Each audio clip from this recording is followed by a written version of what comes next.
I moved to a rural town in western Wisconsin, 2 weeks after the start of second grade in 1999. I remember a lot of the kids sort of seemed to shy away from me, kind of like I had this aura or I smelt really bad. I did picture day, the whole works for the first week or two. My teacher was impressed that I was reading well above my level. I remember having the teacher explain that a few men would be coming in, and some of us would be doing some testing. Not everyone was pulled into this testing. It was about 20 or so of us total, and we were pulled into the computer lab. I don't remember all of the tests, but I do remember the hearing test and games.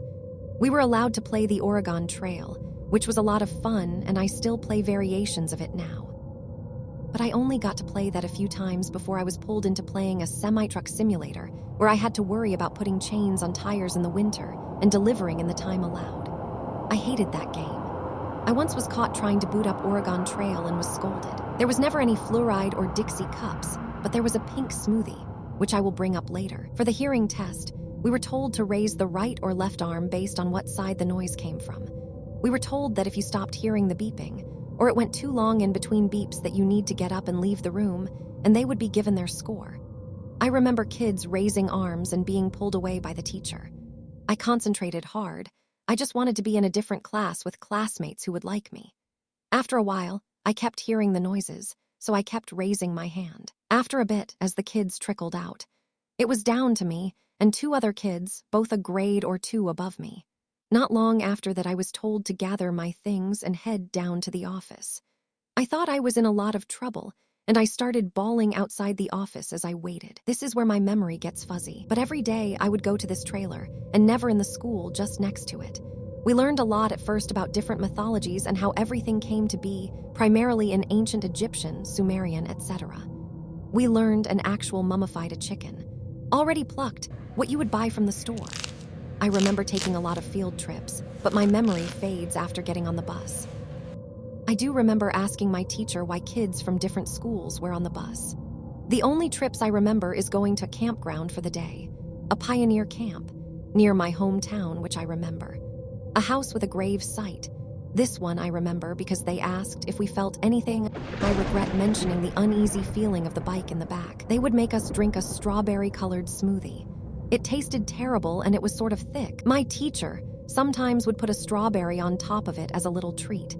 I remember one time telling my teacher that I didn't want to finish it, but she coerced me anyways. But later that day, she introduced us to the man. The man was an older gentleman that always wore sunglasses, even in the trailer, a fedora that was gray, and a gray suit. I was informed to pretend that this man isn't there and to just pretend he doesn't exist. We laid down on those blue nap mats. I remember how uncomfortable and thin they were. We were told to lay on our backs and close our eyes as something played. I went into this weird sleep. I can recall looking over my body, seeing myself just motionless. As a kid, I thought I was dreaming. Looking back, all I feel is horror. The other kids only met this man once.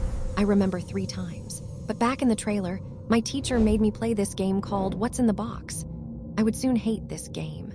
It started simple. It was a box, and it had 2 holes on the side with gloves sewed in.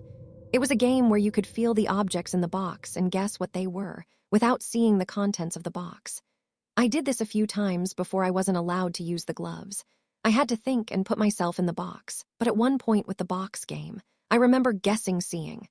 I want to say guessing because I honestly can't remember, but I want to say seeing because I do remember just like the side of the box just disappeared, or I just knew what was in it. The contents in the box were never the same. It could be paper clips, jewelry, coins, anything. That's when I saw the man again. He came. I remember the day like it was yesterday. At one point, the man did in fact come back with his gray overcoat off and white buttoned-up shirt. I don't know how many times he has visited, but I just remember the 3 times as of now. Memories are slowly coming back. I am letting them back in slowly to not overwhelm myself. But the 3rd memory of the man, he came in, but with a different box. He set the box down and made sure it was very dark in the trailer. This box was different. Before, it used to always be a cardboard box, but this one looked like the material of a safe. Like a deposit safe at a mom and pop shop. But I do know that the box contained a letter and he told me to read it. I was able to read it, I do remember that. But what the contents of the letter, I cannot recall. I don't remember much of the program after that. nor do I remember what happened after that. My mom shortly was offered a great job out of nowhere, and we moved across the state to a city east side of Wisconsin. Since then, a few things to note. I have heard of the common traits amongst the GATE program kids. Here is where it gets weird. I have very vivid, mostly realistic dreams almost every night. Most of my dreams are nightmares, usually consisting of apocalyptic things or the things that go bump in the night, and work dreams. I sleep deep and grind my teeth a lot, although I feel super refreshed every morning and I sleep like the dead, no waking me up. I sometimes have reoccurring dreams and I can read words fluently in them. I enjoy my vices in order to repress it. It's the only time my mind relaxes, and I can turn off all but 2 monitors. I have 6. The 2 I shut off with vices is my self-awareness and my everything agenda. I can go more into my monitors if needed, but I didn't want to fill more than necessary. I do have a forehead scar, but not what I have seen posted by others. Mine is long, narrow, and vertical on the edge of my left eyebrow towards the bridge of my nose, essentially like a line. I have never asked my parents about this, nor will I know sense drudging up negative memories for them. I hope this helps. I know more and more memories of my life during that time is resurfacing. Luckily good memories outside of that trailer. Hey, this is Dan. When me and Margie made our first Gate video, we didn't really expect to become this invested in it.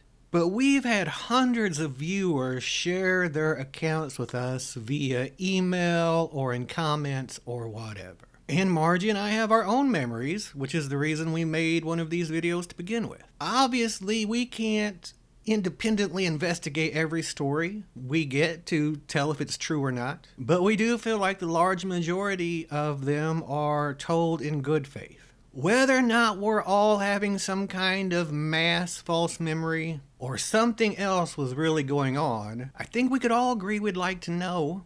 And every story is another clue or thread to follow, so please post yours below.